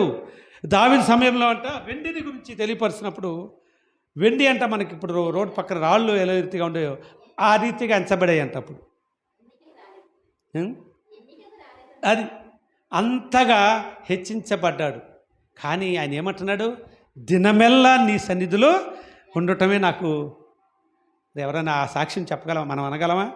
మనకి అన్నీ ఉన్నాయి అనుకోండి, ఇక ఏసీలో నుంచి బయటకు రాలేకపోతున్నాం. మనం గబగబా వెళ్తుంటే కొన్ని ఇళ్ళకి వెళ్తుంటే నాకు గబగబా చల్ల మీద మనం ఏదో పెద్ద అంటే నీ ఉండలేకపోతున్నామేమో అనుకుని ఏసీ ఆన్ చేయడం అయ్యా వద్దయ్యా. అసలు మనం అసలు అలవాటు చేసుకోవడమే మంచిది కాదు. దూర ప్రాంతంలో సువార్త పరిచయం చేయటం అది మనకు ఎంతో ఆనందం. నిజంగా మరి నేను ఈ పండుగ సందర్భంలో దూర ప్రాంతాల కొరకు ఒకవేళ మనకు ఆర్థికంగా స్థితి ఉన్నా లేకపోయినా వెళ్ళాలి. వాళ్ళు పిలిచినప్పుడు ఎంత దూరమైనా వెళ్ళటానికి కోసం నేను ఆశ కలిగి ఉన్నాను. వస్తాను అంటే తప్పకుండా వెళ్తానంతే, వెళ్ళాలి. అదే దేవుడు మనకు. అబ్రహాం గారు నిజంగా మరి ప్రభుదాస్ గారు, అబ్రహాం గారు వీళ్ళందరూ ఆ సమయంలో వాళ్ళకి ఏమున్నాయి? ఆయుధాలు ఉన్నాయి. వాళ్ళకి నడవటానికి సైకిల్ కూడా ఉండేది కాదు అప్పుడు వాళ్ళకి. ఏదో ఆ ట్రైన్స్ అయినా బ్రిటిష్ వాళ్ళు పుణ్యమాట వేసిన ట్రైన్స్ బ్రిటిష్ వారి పరిపాలన వాళ్ళు ఉన్నప్పుడప్పుడు ఆ ట్రైన్లో ఎక్కడుండే? హైదరాబాద్లో ఒకటి ఎక్కారనుకోండి విజయవాడకు ఉంటుంది. అది కూడా రోజుకి 1 2 ఉంటాయి. ఖమ్మం అబ్రహాం గారు సోత పరిచయం చేసేప్పుడు ఖమ్మం పరిసర ప్రాంతాలకు వెళ్ళటానికి కొరకు కైకలూరులో కూడా ఆగేది కాదంట. అప్పుడు ట్రైన్ విజయవాడలో ఎక్కి ఖమ్మంలో దిగితే అక్కడి నుంచే కాలినడకనే ఆ సువార్త పరిచయం చేయడానికి కొరకు. అంటే అలాంటి ప్రభుదాస్ గారు లాంటి భక్తులను కొంతమంది ఆయా ప్రాంతంలో ఉన్న వారిని తీసుకుని వెళ్ళి వారందరూ కూడా కలిసి సువార్త పరిచయం చేసేటప్పుడు గొప్ప గొప్ప కార్యాలు చూశారు ఆయన. ఒక రాత్రికాల సమయంలో ఆయనకి బస్సు దిగటానికి స్థలము తెలియట్లా. కండక్టర్కి పలానా చోట అని చెప్పాడు. కానీ కండక్టర్కి వాడు ఏమంది ఎవరు కూర్చున్న వాడి తర్వాత చెప్తాడులే అని ఆయన కూడా మర్చిపోయి ఉండొచ్చు, లేకపోతే కండక్టర్ కూడా తెలియకపోయా. ఆ బస్సు ఆ సమయంలో దాటి వెళ్ళిపోయిందంట. దాటిపోతే ఇక ఆ కండక్టర్ ఇసుకుంటా ఉండగా అన్నాడు, ఎందుకంటే మీరు పెద్ద వయసులో ఉన్నాడని గడ్డం కూడా ఉంటుంది, ఈయనకి చాదస్తుడిగా కనిపిస్తూ ఉంటాడు వాళ్ళకప్పుడు. ఎందుకంటే స్వార్థ పని భారంతో ఉన్న వాళ్ళందరూ కూడా వారు చాదస్తం కాకపోతే కుమారి గారు తీసుకెళ్ళి అక్కడ కొడతామేంటి గుడి, ఇక టౌన్లో ఇన్ని స్థలాలు లేవా ఇక్కడ. అలాగే సరోజ గారును, సరోజనమ్మ మీ పేరు, వీరిరువురు కలిసి వారు చాదస్తులు కాకపోతే అక్కడ కట్టడం ఏంటి, ఇక లేవా అందరూ అంటారు, నాకు తెలుసు. కానీ మారుమూల ప్రాంతంలో సువార్త పని చేయటం, యెహోవాని ఎరుగని వారిని సువార్త పని చేయటం అనేది ఆ యొక్క దీవెన, ఆ యొక్క ఆశీర్వాదము ఎంతో అనేది మరి నిజంగా ఆ బస్సు దాటిపోయిందంట. దాటిపోయినాక దిగవలసిన స్థానం దాటిపోయినప్పుడు సరే ఆయన విసుకుంటా బస్సు ఆపి దింపాడు. దింపిన తర్వాత ఆయన కొంచెం దూరం వెనక్కి నడుచుకుంటూ వచ్చాడు. ఆ సమయం ఏదో బాగా చీకటి పడిపోయింది, రాత్రి 9, 10, 11 అయి ఉంటుంది. బస్సులు అంటే ఇప్పుడులాగా మధ్యరాత్రులు తిరగవు కదా, కొంత సమయం. సరే ఇక ఆయన విచారంగా బ్యాగ్ తగిలించుకొని విచారంగా ఉండడం ఆ దేవుడు నా చిత్తమే అనుకుంటాడు. అంతే నడుచుకుంటా ఒక చోటకు వచ్చి అక్కడేదో ఒక మైల్ రాయి లాంటిది ఒక రాయి కనిపించింది. సరే ఈ రాత్రి ఇక్కడే పడుకుందామని ఆయన, ఎందుకంటే ఆయన పేపర్స్ కానీ లేకపోతే దుప్పట్లో ఇట్లాంటివి టవల్ కొన్ని ఇందులో పెట్టుకుంటాడు కాబట్టి అది వేసుకుని ఆ పేపర్స్ కింద వేసుకుని పడుకుని ఆ రాయి మీద తల ఆంచుకుని పడుకున్నాడంట. కొద్దిసేపటికి ఒక వెలుతురు, ఏది రాలి అక్కడ వెలుగు వచ్చిందంట, ఒక వెలుతురు లాంటిది. వచ్చినప్పుడు హల్లెలూయా ఒక వెలుతురు వచ్చిందంట. వెలుతురు వచ్చినప్పుడు అక్కడ దాని మీద రాసిందంట బ్రాహ్మణపల్లి. ఆయన వెళ్ళవలసిన స్థలం అది బ్రాహ్మణపల్లి. కనకరత్నం గారు తెలుసు కదా, యెహోషువ గారితో వాళ్ళ నాన్నగారు ఆయనతో పాటు తిరిగిన వారుగా ఆయన ఆ స్థలానికి వెళ్ళాలి. ఆయన అక్కడి నుంచి ఉదయాన్నే లేచి ఆ యొక్క చుట్టుపక్కల గ్రామాలు చేయాలి, పరిచయం చేయాలి. చూసావా దేవుడు నన్ను, నేను వెళ్ళవలసిన స్థానంలో నన్ను ఆ లైట్ వెలుతురులో చూసుకుని అప్పుడు లేచి రోడ్డు ఇదే కదా, దానికి ముందే ఉంటుంది రోడ్డు అని రోడ్డు నడుచుకుంటా వెళ్ళి ఆయన ఇంటికి వెళ్ళి ఆ సమయంలో అది వారి యొక్క స్వార్థ పనిభారం. వారు నిజంగా మరి ప్రభుదాస్ గారి కుటుంబం చూస్తున్నాం, ఎంతమంది కుమార్తెలమ్మ. ప్రభుదాస్ గారి కుమార్తెలు ఎంతమంది అంటే వారు అన్నదమ్ములు వాళ్ళు కాకుండా 5 కుమార్తెలు 1 కుమారుడు. వారందరూ కూడా స్వార్థ పనిభారంలో ఉన్నారు. సత్యవాక్యాన్ని దేవుని సంఘ సువార్తనుగా అంటే సత్యాన్ని అందించే సపాతీలుగానే ఉన్నారు. హల్లెలూయా. నిజంగా వారి యొక్క మనుమరాలు ఇక్కడ కూడా మనం ప్రత్యక్షంగా వారు ఇక్కడ చూస్తున్నాం. నిజంగా మరి అటువంటి గొప్ప సువార్తను వారు మనకు అందించి వెళ్ళారు. ఎందుకని ఏమన్నాడు, సకల జనులకు సర్వజనులకు సువార్త ప్రకటించబడాలని ఉద్దేశమై ఉంది. ఆయన ఎన్నుకున్న బిడ్డలైతే ఏముంది, కొంతమందిని ఎంచుకుంటాడు, మిగతా వాళ్ళని తుడిచివేసేయచ్చు కదా. కానీ క్రీస్తు ప్రధాన సంభూతుడుగా, ఆది సంభూతుడుగా తనతో పాటు మనము చేయుదము, ఆది కాండంలో చెప్తాడు, మనము అనే చేయి దగ్గర ఉన్న ఆ ఆది సంభూతుడుగా ఆయనతో పాటు దూతలు ఉన్నారు. ఇంకా పరిశుద్ధ గ్రంథంలో చూస్తూ ఉంటాం కదా, యోబు గ్రంథంలో ఒకసారి తెలియపరుస్తూ ఉంటాడు. అలాగే ఆయనను నిత్యము తండ్రిని కొలుస్తారంట. ఎవరు? వేలాది దూత జనాంగము నిత్యము ఆయన సన్నిధిలో స్తుతిస్తారట. యెహోవా పరిశుద్ధుడు పరిశుద్ధుడు పరిశుద్ధుడు అని నిత్యము స్తుతించే వేలాది దూతల జనాంగము ఉన్నారు.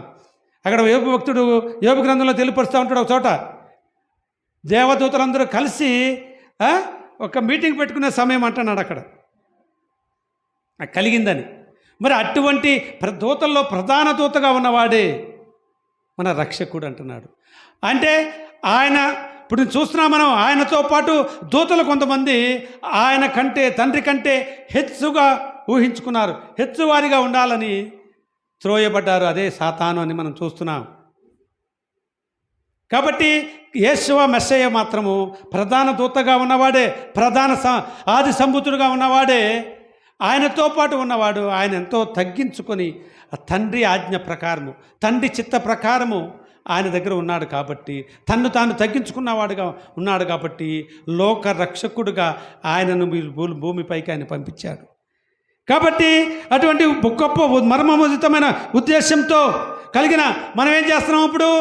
మరి ఆనాడు ఆ యొక్క అబ్రహాం గారితో అలాగే ప్రభుదాస్ గారు అనేకులు మాకేంట్లే అనుకున్నట్లయితే ఈ సత్యవాక్యము సువార్త ప్రకటించబడేది కాదు. యాషోవ మెస్సయ్య గారు కూడా నేను తన ప్రియ కుమారుడుగా ఉన్నాను కదా, ప్రధాన దూతగా ఉన్నాను కదా, నాకేంట్లే అనుకున్నాడు. ఆయన తన్ను తాను మరణానికి సహితము సహించుకుని ఏమన్నాడమ్మా, ఒక గొర్రె తన బొచ్చు కత్తిరించే వారి ఎడల ఏ రీతిగా తల ఉంచుకుని ఇలా ఏ రీతిగా ఉంటుందో అలాగే తల ఉంచుకొని ఉన్నాడని వాక్యంలో చూస్తున్నాం. ముండ్ల కిరీటం అల్లారు. కొరడాకి గాలములు అంటే ముళ్ళు ఉంటుందంట. ఆ యొక్క శరీరం అంతా చీల్చివేయబడుతుంది కొరడా దెబ్బలు కొడుతున్నప్పుడు. అన్నిటినీ సహించాడు. ఎవరి కొరకు? మన కొరకు. అటువంటి లోక రక్షకుణ్ణి మనం ధ్యానించడానికి కొరకు సమయం లేదంటున్నామేమో. మనం మాత్రమే కాదు, సమయం ఉందని మనం వచ్చిన మాత్రమే కాదు, సమయం లేదని అడవి మొక్కల వలె ఉన్న వారందరినీ కూడా రక్షించబడాలనే ఉద్దేశంతో కలిగి ఉన్నారు. నిజంగా మరి ఇందాక దేవుని దాసులు కొన్ని మాటలు చెప్తున్నప్పుడు ఎంత దుఃఖంతో ఎంత ఆవేశంతో మాట్లాడుతున్నప్పుడు నిజమే మరి అది ఆ తృష్ణ కలిగి ఉండాలి మనందరం కూడా.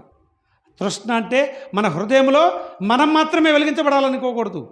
మన సహోదరుడు, మన పొరుగువారు, ఈ లోకమంతా కూడా వెలిగించబడాలి. ఆ తృష్ణ మనం కలిగి ఉండాలి. అదే ఈ యొక్క పర్ణశాల పండుగ యొక్క పరమార్థమని మనం గ్రహించుకోవాలి. ఆయన్ని సృష్టించడానికి లేరు. ఆయన ఎంతోమంది నమ్మారు క్రీస్తుని రక్షకుడు అని చెప్పి. అప్పటికి అయినా కాదు, ఇంకా అందరూ అంతటను మారు మనసు పొందాలని పౌలు గారి ద్వారా తెలియపరుస్తున్నాడు. ఆ యొక్క చిత్తాన్ని మనం ఎరిగి ఉండాలి. ఆయన చిత్త ప్రకారం మనం జీవించాలని గొప్ప నిరీక్షణ కలిగిన వారిగా ఉండాలి. కాబట్టి దేవుడు మనకిచ్చిన మాటలను, మనకిచ్చిన వాటిని ఒకవేళ మర్చిపోతావేమో అని హోషేయ గ్రంథంలో చెప్తాడు.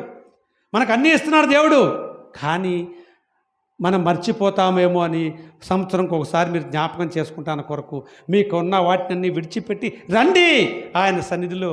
దావీదు మహారాజు ఏమంటాడు? అయ్యా, నీవు నాకు ఇచ్చిన దాన్ని ఎక్కువైపోతే యెహోవా ఎవడని అంటానేమో. నేను మదించి తిని త్రాగి మదించి నాకు కడుపు నిండినప్పుడు ఏం చేస్తాను? ఇక దేవుడు ఎవరో లేక నన్ను నిద్రపోదాం, కాసేపు పారకంగా ఉంది, దేవుని సన్నిధికి ఆలయానికి ఏం వెళ్తానులే అని నిన్ను ఒకవేళ మర్చిపోతానేమో.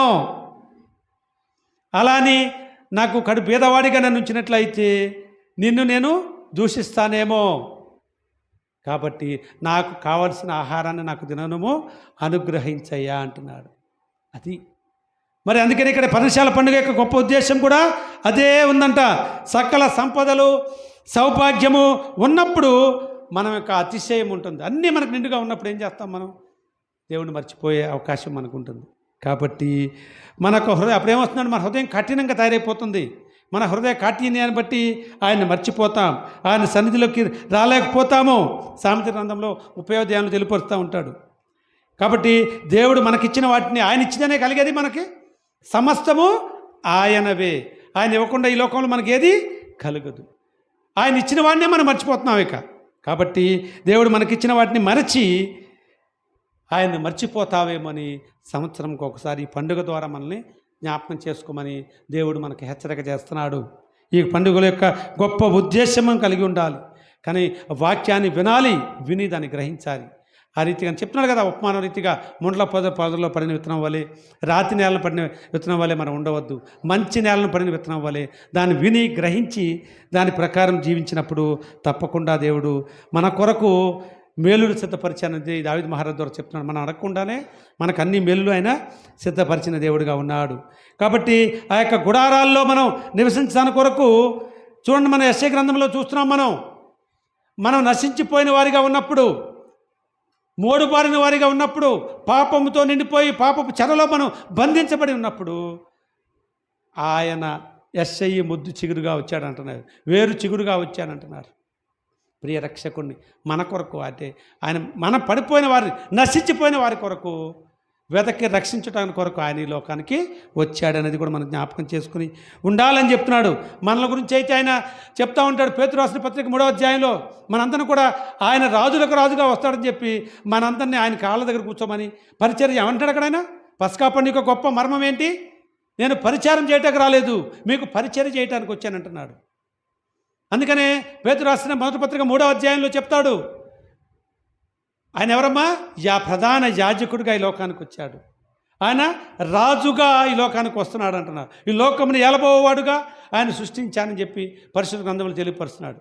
కానీ ఆయన క్రీస్తు వారైతే ఏం చెప్తున్నాడు అక్కడ? పేతురు గారు పత్రిక ద్వారా తెలిపదు. రాజులైన యాజక సమూహముగా మన అందరం ఉండాలని కోరుకుంటున్నాడంట. హల్లెలూయా. ఆయన రాజుగా ఈ లోకానికి వచ్చాడు, రాజులకు రాజుగా, యాజకుడుగా వచ్చాడు, ప్రధాన దూతగా వచ్చాడు. మన ఎడలైతే మరి ఆయన ఏమంటున్నాడు? మనమందరం కూడా ఆయన వలె యాజకులుగా, రాజులుగా ఉండాలని మనల్ని మహిమపరచడానికి కొరకు ఆయన వస్తున్నాడు. మహిమ వస్త్రాలతో ఆయన రాకడలో మనందరినీ కూడా ఎత్తపడేవారిగా ఉంటారని చెప్తున్నాడు. తెస్సలోనికీ పత్రికలో తెలియపరుస్తాడు కదా, 1వ అధ్యాయము, మొదటి తెస్సలోనికీ పత్రిక 4వ అధ్యాయంలో తెలియపరుస్తూ ఉంటాడు. ఏమని? నిరీక్షణ గురించి చెప్తూ ఉంటాడు. మనందరినీ కూడా ఏమంటున్నాడు? ఒకానొక సమయంలో చనిపోయిన వారి గురించి ఒకవేళ మనం అనుకుంటున్నప్పుడు వారు మనకంటే ముందుగా వారే లేపబడతారంట. వాళ్ళకి మహిమ శరీరాలతో లేపబడతారు. వారితో పాటు మనం కూడా నిజంగా అంత గొప్ప, మనమందరమేమో దేవుని మహిమపరచాలని, క్రీస్తుని మహిమపరచాలని మనం ఆశ కలిగి ఉన్నాం. ఆయన అయితే మనల్ని మహిమపరచాలని చూస్తున్నాడు. హల్లెలూయా. ఎంత గొప్ప రక్షణ కలిగిందమ్మా మనకి, ఏమా ఇంత గొప్ప రక్షణ మనకిస్తున్నాడు ఆయన. మనమైతే తండ్రిని స్తుతించాలని భయంతోనో భక్తితోనో మన యొక్క స్వార్థపూరితమైన ఆలోచనతోనో మన పాప సంబంధమైన సంఖ్యలు తెంచుకుంటానికి కొరకు అయితే ఆయన మహిమపరుస్తున్నామని చెప్పుకుంటున్నామేమో. కానీ ఆయన అయితే మనలకి మహిమ వస్త్రాలు ధరింపజేసి అక్కడ తీసుకుని వెళ్తున్నాడు. తప్పుపోయిన కుమారుడు గురించి ఏమని చెప్పాడు? వాక్యంలో ఉపమానం చూపిస్తున్నాడు. తప్పుపోయిన కుమారుడు కుమారులు కలిగినప్పుడు రెండో కుమారుడు ఏం చేశాడు? లోక సంబంధిగా దేవునికి విరోధంగా జీవిస్తున్నాడు. విలాస సంబంధమైన జీవితం కోసం ఆశపడుతున్నాడు. తండ్రి, నువ్వు నాకు ఇవ్వాల్సిన ఆస్తిలో నాకు ఇవ్వాల్సిన వాటా భాగము నాకు ఇచ్చేయమన్నప్పుడు ఆ వాటా భాగాన్ని తీసుకుని వెళ్ళి ఏం చేశాడు? విస్తారముగా స్నేహితులతో కానివ్వండి, రకరకాలైన క్రియలతో, పాపపు క్రియలతో ఆయన జీవించి మొత్తాన్ని పోగొట్టుకున్నాడు. పందులు సహితము తినే ఆహారం కొరకు సిద్ధపడ్డాడు. బుద్ధి తెచ్చుకున్నాడు. బుద్ధి తెచ్చుకుని ఏం చేశాడు? తిరిగి తన తండ్రి దగ్గరికి వచ్చినప్పుడు తండ్రి తన రెండో కుమారుని చూసినప్పుడు ఏమన్నాడు? ఛీ, వీడు వెధవ, అంతా నాశనం చేస్తూ వీడి దగ్గర వీడికి ఇంకేముంది అని వెళ్ళిపోన్నాడా? లేదు.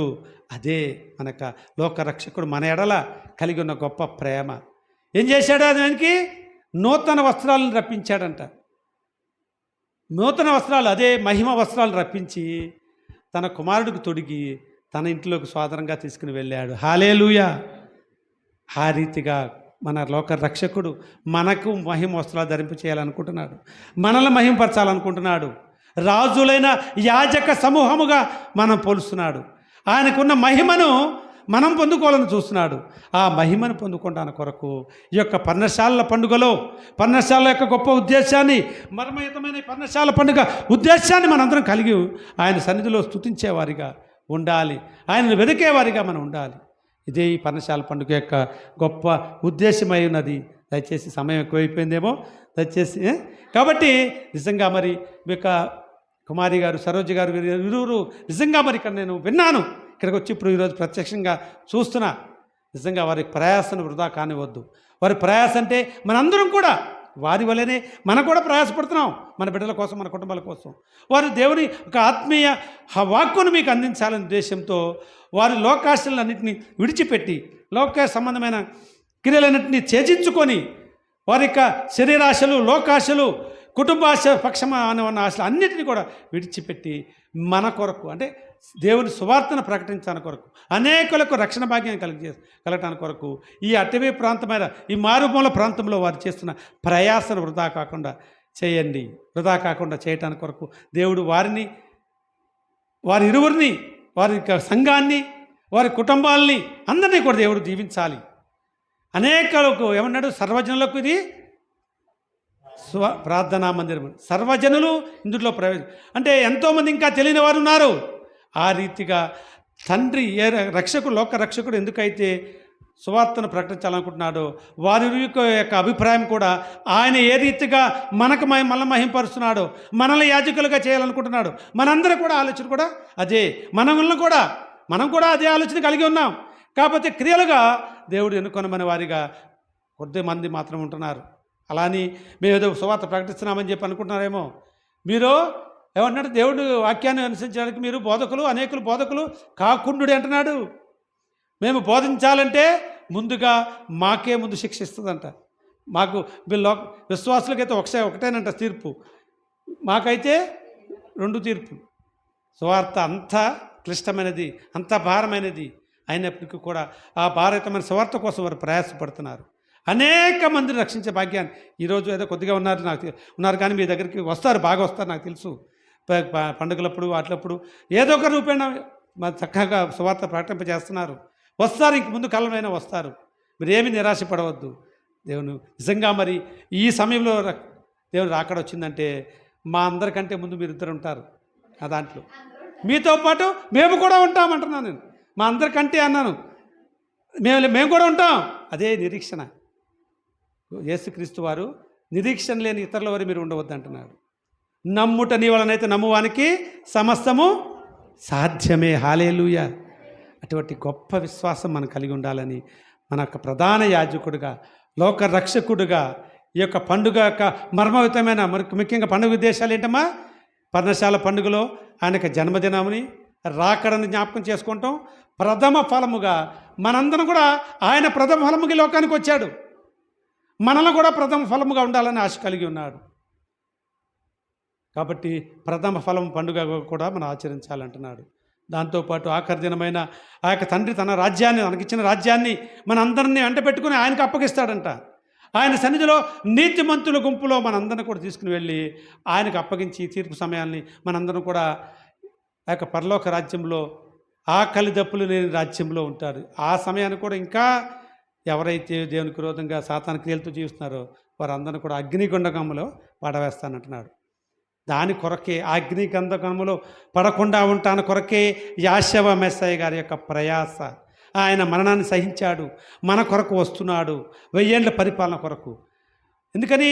ఆ అగ్నిగంధకంలో మనం పడిపోకుండా ఉంటాను కొరకు. ఆనాడు ఏ రీతిగా అయితే దానియేలు, షడ్రకు, మెషక్కు ఏ రీతిగా అగ్ని మండుచున్నప్పటికీ కూడా వారిని ఏమి చేయలేకుండా ఉన్నదో ఆ రీతిగా మనందరూ కూడా మహిమ వస్త్రాలు ధరింప చేసుకుని ఆయన సన్నిధిలోకి తీసుకువెళ్ళాలని గొప్ప నిరీక్షణ కలిగి ఉన్నాడు ఆయన.